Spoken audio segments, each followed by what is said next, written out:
হয়, আমি গোলাঘাট মৌখোৱা গাঁৱৰ পৰা আহিছোঁ। আমি 12জন যুৱক আহিছোঁ আমি জুবিন ক্ষেত্ৰলৈ বুলি। আমি আহিছোঁ চাইকেল লৈ। আমাৰ চাইকেল লৈ অহাৰ উদ্দেশ্য এটাই যে আজি জুবিন দা আমাৰ মাজৰ পৰা হেৰাই যোৱা এমাহ পাৰ হৈ গ'ল। কিন্তু এতিয়ালৈকে আমি জুবিন দাৰ ক্ষেত্ৰত কোনো ন্যায় পোৱা দেখা নাই। আৰু বিভিন্ন ৰাইজে দাবী উঠাই আছে যে ন্যায় লাগে, কিন্তু আজিলৈকে চৰকাৰখনে এই ৰাইজৰ কথাত কোনো ভূক্ষেপ দিয়া নাই। আমি এই মহান উদ্দেশ্যটো লৈ আহিছোঁ যে জুবিন দাই ন্যায় পাওক। কাৰণ অসমৰ এজন হাৰ্থব আমাৰ প্ৰিয় শিল্পী এজন আমাৰ মাজৰ পৰা হেৰাই গৈছে।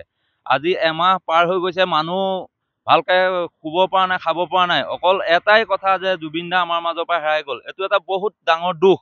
কাৰণ আৰু আজিৰ পৰা আৰু 1000 বছৰ পিছতো আমাৰ মাজত এনেকুৱা এজন ব্যক্তি নোলাব, আমি যিজন ব্যক্তিক হেৰুৱাইছোঁ, সেই ব্যক্তিজনক হেৰুৱাই আমি যি দূষিত হৈছোঁ, তাৰ কাৰণে চৰকাৰখনক দেখিছোঁ আমি তাৰ ন্যায় দিয়াত মানে অৱহেলা কৰিছে।